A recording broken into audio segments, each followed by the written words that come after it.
If an email lands in your inbox at 2:12 a.m. promising premium business class flight deals that look too good to be true, don't click. Not because it's a scam. Scams you can delete. Don't click because some offers aren't trying to steal your money. They're trying to steal the way you understand gravity. I didn't know that yet. The first night the subject line glowed at me from the dark like a runway center line. I only knew I was tired. I hated my job, and nothing else in my life felt like it was moving. I clicked. Of course I clicked. It started with a subject line. Tonight only, premium business class flight deals. New York, Paris, Tokyo, anywhere. The sender wasn't one of the usual newsletters I followed for mistake fares and mileage runs. It wasn't Fare Drop or Secret Flying or even the weird forum guy who posted coded messages at 3 a.m. and swore he had an airline cousin. The domain said Gate Null. The address read Alerts at Pax Null. I sat up because part of me loves a good hacker aesthetic and part of me loves cheap lie-flat flights like other people love dogs and babies. The email was bored-looking HTML, 6 lines total. No fluff, no brand colors, no one asking me to sign up or tell them my deepest travel fantasies, just a black and white page with 6 airport codes and prices that made my eyes water. JFK-LHR-JFK, $23, J-class confirmed, lie flat, lounge, guaranteed, window, SFO, NRT, SFO, $23, J-class confirmed, all meals, second passport recommended, ATL CDG ATL, $23, upgrade priority if you sleep. I blinked and had the out-of-body moment where you watch your future knock to be let out and your past decides this is the minute to ruin your life or fix it. Travel hackers call it a mistake fare, a pricing error. They happen. Fuel surcharge drops. A decimal point goes rogue. You have 4 minutes to book before the airline wakes up and slaps your ticket with the fist of, "We reserve the right to cancel." If you're lucky, they honor it.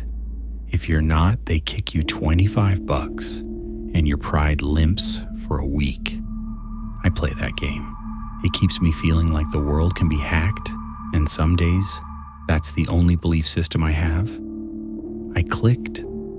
A clean white page bloomed with a single field. Enter departure city. It didn't ask for dates. It didn't ask for names. It didn't ask for a card. Just the city. I typed New York because my sister's in Brooklyn and I can sleep on her couch when I decide my life needs a new vantage point. The page thought for too long and then slid into something so simple it made me suspicious. JFK-LHR-JFK-. Tonight $23. Gate will be assigned to check-in. Below the offer, a tick box read, I understand return may be unavailable if I do not follow crew instructions. No terms and conditions. No 90 pages of legalese. A checkbox and a button that said bye. I backed out. The page waited politely like a butler. No dark patterns, no countdown timers.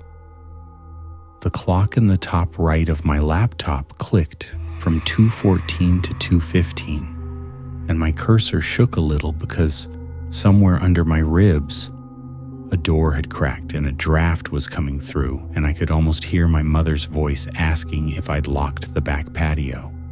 I told myself out loud I was going to bed. My mouth said it. My thumb hit buy.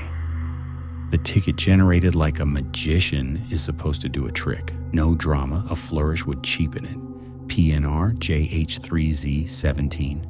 Class J carrier null. Null? I laughed, sharp and panic breath at the same time. MCOC, method of contact, was pre-filled with my number. I hadn't typed it. The fare basis code was JZ-null-23, ticketing carrier digits 000. The e-ticket number was 12 zeros, followed by 23. The boarding pass landed in my Apple Wallet with a buzz. The barcode looked like a barcode. The seat read 3H, boarding time, 10:42 p.m. tonight. Gate TBA. Under all of it, in a little footer where airlines normally hide their guilt, it read, "We are delighted you chose to travel with us. You will not be inconvenienced. You will not be noticed." I stared at the line until the meaning drained out and left only shape, like when you say your own name in the mirror too many times and discover it's nonsense. I closed the laptop.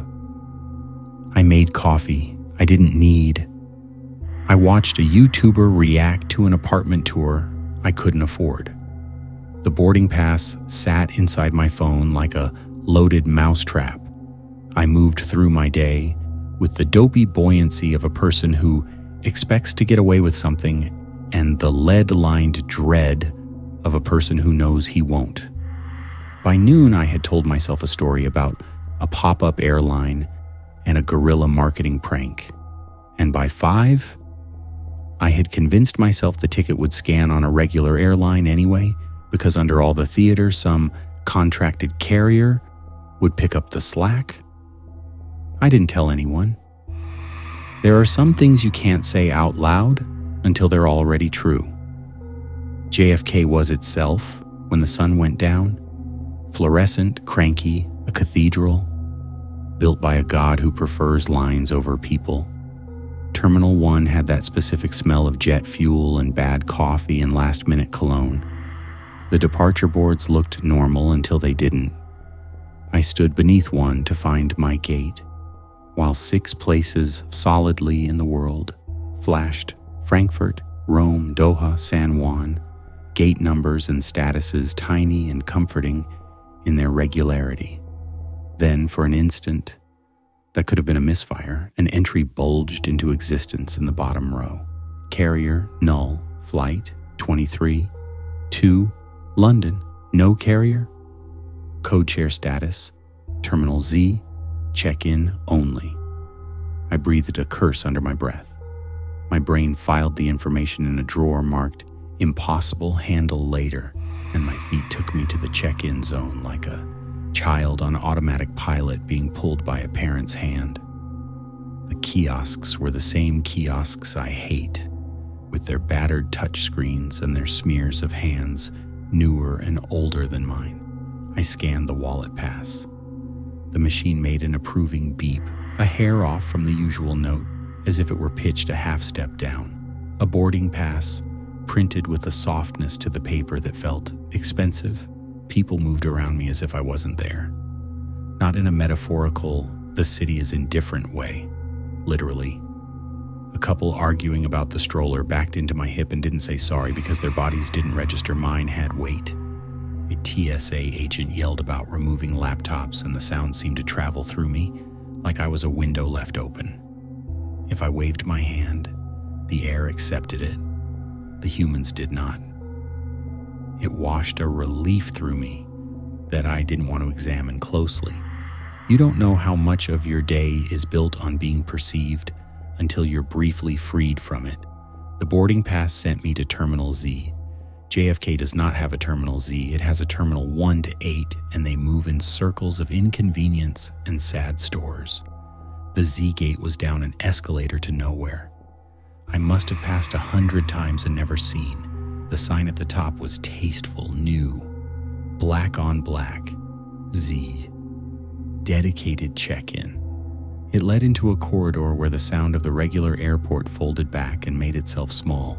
At the end of the corridor was a desk with no brand. A woman sat there in a uniform made of angles and good tailoring. Her name tag was blank. Her smile looked like a professional courtesy she'd extended to people with more power than me, and decided to extend to me too out of habit. "Welcome," she said, and her voice had the exact texture of the email. Mr. Hale? Riley, I said, because perfect strangers calling me Mr. Hale always makes me feel like I've done something wrong. Your passport, please. She took it without looking down to open it. No checked baggage? No. I clutched my carry-on like a child clutches a stuffed animal. What is this? She printed a lounge invitation that didn't have words on it, only a symbol, a rounded Z, like the last letter, in a font that didn't exist. Premium cabin guests are welcome to pre-board in the lounge. Follow the signs for Z, she said, which was funny because there weren't any. The lounge door was a glass panel with no handle, its side open when I stood within arm's length. Inside, the world got quiet enough to be uncomfortable. The lounge was empty. That was the first crime. The second was how lovely it was. No clashing carpets, no gummy chairs, built to repel human oils, no cookie platters made of despair. The floors were a matte black, poured material that felt like it would scuff if you breathed on it wrong. The windows looked out on a part of the airfield I didn't recognize, where the ground lights didn't blink but glowed steady and white like the pupils of something considering you. No airplanes moved past. The bar was a counter of pale wood with no bartender and a row of flutes already poured to perfect levels. I picked one up. It was cold, and the bubbles climbed with the lazy conviction of champagne that knows it's the best drink in the room. It smelled like new coins. A departure board hummed to life on the far wall. It showed one flight, Null 23 to London, boarding in lounge. Underneath, the letters of other cities faded in and out without ever committing. Helsinki, Reykjavik, Orly, Croydon, Crooked Lane, no carrier.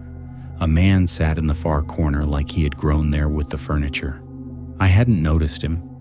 He had the kind of expensive face that comes from good food, good luck, and bad decisions. He smiled like we were accomplices and waited while I pretended I hadn't been startled. You got the email? He asked. The one with the, I don't know what to call it, a mistake fare? From Gate Null? Premium business class flight deals, he said, savoring the phrase with affection. Yes, that's what we call it. He nodded at the drink. Careful. Tastes like money. Goes to your head like gravity. Who is we? I asked. He considered. We is the wrong pronoun. We implies a club. This is not a club. I took a sip because I'm rude to good advice when I'm nervous. It was, in fact, the best champagne I'd ever had. The taste held a memory of something I couldn't name until much later. For now, it was a metal sweetness, like that first breath of rain when it hits hot asphalt. Why 23? I asked. Everything tonight is 23. He smiled without humor. The price? The carrier? He didn't wait for me to answer. People trust weird numbers. 23 feels like a glitch you can beat. 79 feels like someone tried to trick you on purpose. 23 implies nobody important is looking. Are we crazy? I asked it with a laugh, because if I put too much weight on the line, my back would bend under it. Oh yes. He lifted his glass in a toast, but in a polite American way that tips 20% and takes off its shoes in the TSA line. I would have asked more, but the lounge decided it was time. The far wall dissolved into a jetway. Not opened, not slid aside. Dissolved. 1 second it was a wall. The next second it was a hallway with that familiar airport carpet no designer is brave enough to kill. The jetway was branded with nothing at all. No logo, no airline color, just a sleek, long tube with no hum. A crew formed in the doorway like images assembling on a monitor. There were 4 attendants and a captain. They were beautiful in the way that uniforms make people beautiful. Something about the cut of their jackets told my lizard brain Someone knew how to make me feel safe. The captain's stripes were precise and unassailable. The attendant's hair stood in styles everyone recognizes as professional and no one recognizes as human. Their name tags were blank. "Mr. Hale," one of the attendants said. The voice was a smoothed river. "You're in 3H.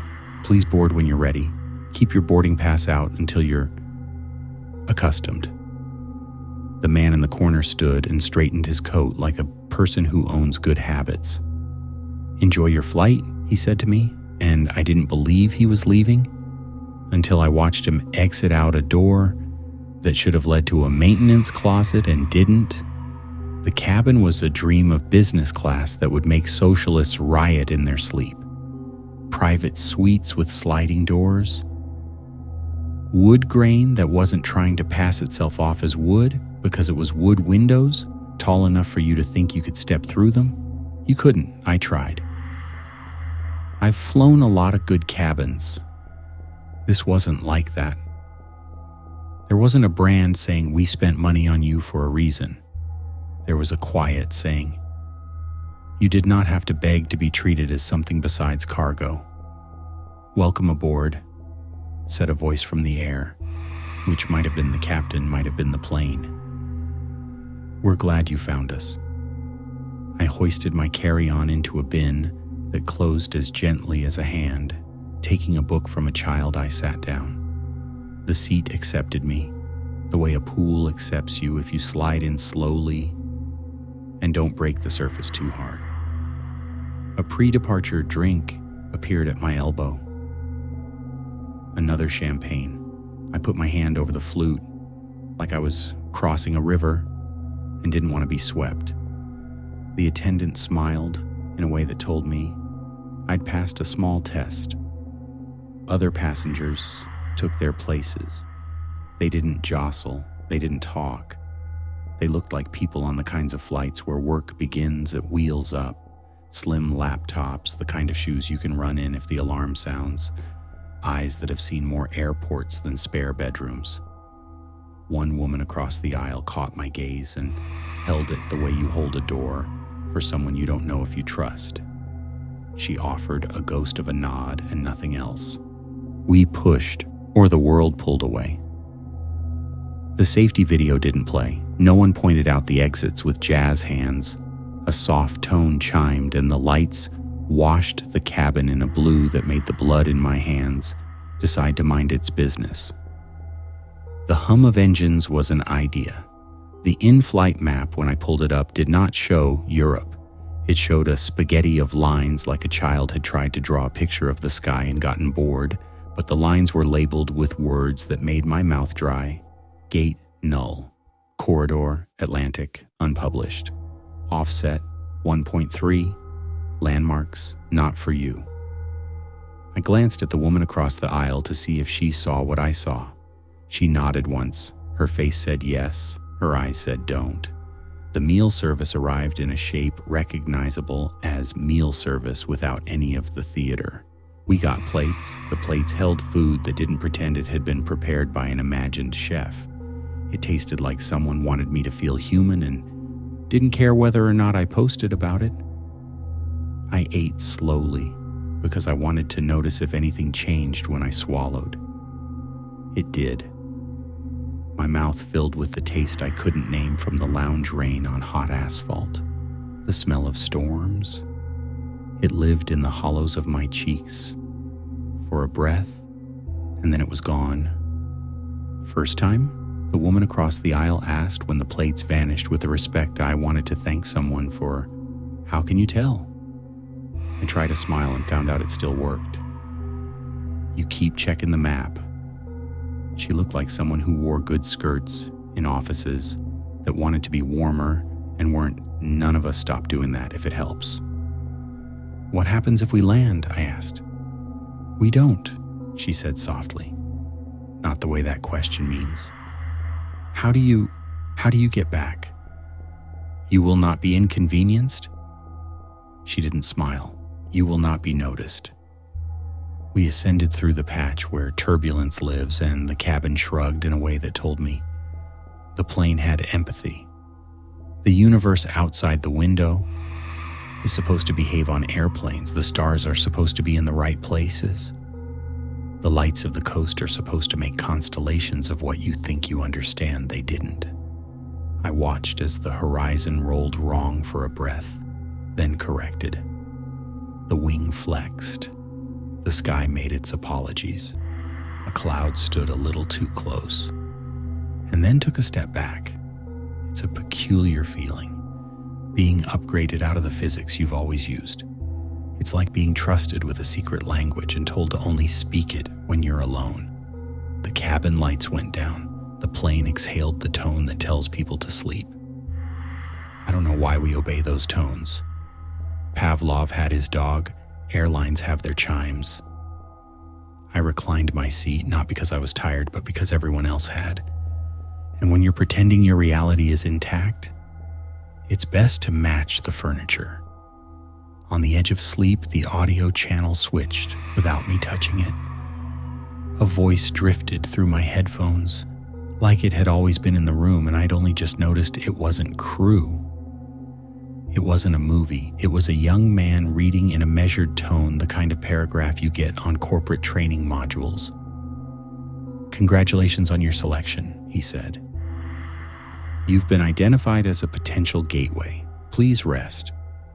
Please remain. In your assigned seat upon arrival, instructions will be provided. You will not be inconvenienced. You will not be noticed." I peeled the headphones off because sleep wasn't happening anymore. The woman across the aisle was awake too, eyes open, watching the ceiling. She pulled her earbud free and looked at me. We both waited a beat to see which of us would say the thing first. "They're using us," she said quietly, before I could decide how to be brave. "For what?" "Routes," she said, "paths." I don't have the right vocabulary. I run a newsletter, or I used to, for mistake fares and backdoors. Premium business class flight deals is a phrase that gets people to listen to you no matter how many times you've been wrong.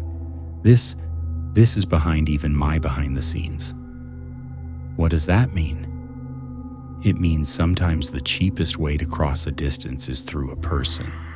She folded her hands, polite, like a respondent in a deposition. I think we are part of the fare engine, not the money part, the permission part. When we agree to a set of conditions, the boxes we check, the little lies we tell ourselves, it makes a corridor, and they fly that corridor. Who is they? She looked at me with sympathy, reserved for children and drowning men. You're not going to like any of the answers to that. The curtain ahead of us snapped aside, not with anger, but like a strong wind had an opinion. An attendant leaned their head in, a silhouette cut clean out of the shape of light. 3H, 3K, they said, and the way they formed the seat numbers made them sound like names. "Would you mind closing your window shades?" "Sure," the woman said a little too quickly. She slid the shade down, and the world eased an inch as if we'd put a blanket over a nervous pet. I left mine open because defiance tastes good and because I wanted to see. At first there was nothing to see, then there was everything wrong. Directly outside the window, a second wing slid along with ours, too close, like a mirror image. It was ours, but not. Lights ran along its leading edge that our wing didn't have. It flexed when ours flexed, but the stars above it were misbehaving. A constellation I did not know held still behind it, like the shadow of a hand that should have moved when I moved my own, and did not. Between the twin wings, where air should be, something threaded through like stitchwork, lines, thin and bright, knitting. It was beautiful in the exact way a wasp's nest is beautiful, mathematically precise, morally indifferent. I slid the shade down, slow. The relief in the cabin was immediate. It hit in the chest. Something tensioned let go of itself. "Thank you," the attendant said. "We know you're curious. Curiosity is appropriate. Curiosity is not required." The lights went lower. The plane held its own breath against mine, and both of us made it. We didn't land. Or if we did, it didn't happen at an airport. The cabin came alive with small changes. Seats up, chimes, the smell of coffee that wasn't coffee. No wheels thumped, no reverse thrust growled. The windows stayed shuttered. When the doors opened, I felt the idea of air more than air itself. "Transit," said the voice through the speakers. "Remain seated unless you are called. You will not be inconvenienced. You will not be noticed." "Called for what?" I whispered, even though whispering was theatrics for me. The plane didn't require it. "Some people," the woman across the aisle said, eyes on her lap, "get rerouted." "For the return?" "For something like a return." A man in 2A stood because he was the kind of man who stands when something inside him decides it's time. An attendant appeared at his elbow, the way attendants do when they've been trained to materialize before a bad decision moves too far along. "Sir," the attendant said, not irritated, not stern, just a statement positioned in a sentence. "Not yet." The man sat. The plane waited. I fell asleep because the body gets to make choices even when the mind is afraid. When I woke, a tiny rectangle of our shared sky was pale blue, like a hospital wall has been given a sky costume. We hadn't landed. I checked my phone and laughed because the time meant nothing now. The in-flight map had decided to be coy. It showed nothing at all. And then, with a little shimmer that felt like a wink, it showed the old world again, the Atlantic, a line arcing high toward London. My breath released a little because old maps mean everything's still there. "We're on approach," said the voice, but my ears translated it as, "It's time to be who you were before, or as close as you get." We touched wheels-kissed asphalt. The way of things took over. I remember the dull slap of it in my bones. I remember the hush of the cabin's breath, leaving and returning in a gossip of whispers. I remember thinking stupidly, optimistically, that we'd taxi to a gate like any other cattle drive. We taxied. The windows stayed down. The doors opened onto a jetway no airport had built. I stepped out because it was my turn. The carpet under my feet had the wear pattern of decades, but no stains. The walls had no advertisements. The people at the end had no uniforms and every authority. "Mr. Hale," the woman at the desk said. Her name tag was a blank silver rectangle. "Welcome to transit. This way, please." She led me down a hallway that bent in ways that made my stomach pay attention. When the hallway straightened, we were in a space that approximated a lounge chairs, a view, a counter with things that might be food. Outside the glass, the world was wrong again. In a way I had words for now. The landmarks were not for me. Are we in London?" I asked, because my head wanted a location, a pin, even if it was wrong. "Yes," she said, and, she gestured toward the window. "You have a choice to make." I laughed, a little hysterical hiccup. "That's rich. You can return on this flight," she said. "You will be reaccommodated. You will not remember precisely. You will tell your friends you slept like the dead and woke up in New York 18 minutes early. You will like how extraordinary that sounds in a very ordinary way." "And if I don't?" I asked. "We didn't land. Or if we did, it didn't happen at an airport. The cabin came alive with small changes. Seats up, chimes, the smell of coffee that wasn't coffee. No wheels thumped, no reverse thrust growled. The windows stayed shuttered. When the doors opened, I felt the idea of air more than air itself. "Transit," said the voice through the speakers. "Remain seated unless you are called. You will not be inconvenienced. You will not be noticed." "Called for what?" I whispered, even though whispering was theatrics for me. The plane didn't require it. "Some people," the woman across the aisle said, eyes on her lap, "get rerouted." "For the return?" "For something like a return." A man in 2A stood because he was the kind of man who stands when something inside him decides it's time. An attendant appeared at his elbow, the way attendants do when they've been trained to materialize before a bad decision moves too far along. "Sir," the attendant said, not irritated, not stern, just a statement positioned in a sentence. "Not yet." The man sat. The plane waited. I fell asleep because the body gets to make choices even when the mind is afraid. When I woke, a tiny rectangle of our shared sky was pale blue, like a hospital wall has been given a sky costume. We hadn't landed. I checked my phone and laughed because the time meant nothing now. The in-flight map had decided to be coy. It showed nothing at all. And then, with a little shimmer that felt like a wink, it showed the old world again, the Atlantic, a line arcing high toward London. My breath released a little because old maps mean everything's still there. "We're on approach," said the voice, but my ears translated it as, "It's time to be who you were before, or as close as you get."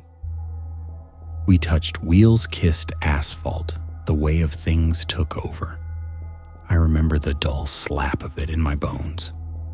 I remember the hush of the cabin's breath, leaving and returning in a gossip of whispers. I remember thinking stupidly, optimistically, that we'd taxi to a gate like any other cattle drive. We taxied. The windows stayed down. The doors opened onto a jetway no airport had built. I stepped out because it was my turn. The carpet under my feet had the wear pattern of decades, but no stains. The walls had no advertisements. The people at the end had no uniforms and every authority. "Mr. Hale," the woman at the desk said. Her name tag was a blank silver rectangle. "Welcome to transit. This way, please." She led me down a hallway that bent in ways that made my stomach pay attention. When the hallway straightened, we were in a space that approximated a lounge chairs, a view, a counter with things that might be food. Outside the glass, the world was wrong again. In a way I had words for now. The landmarks were not for me. Are we in London?" I asked, because my head wanted a location, a pin, even if it was wrong. "Yes," she said, and? She gestured toward the window. "You have a choice to make." I laughed, a little hysterical hiccup. "That's rich. You can return on this flight," she said. "You will be reaccommodated. You will not remember precisely. You will tell your friends you slept like the dead and woke up in New York 18 minutes early. You will like how extraordinary that sounds, in a very ordinary way." "And if I don't?" I asked.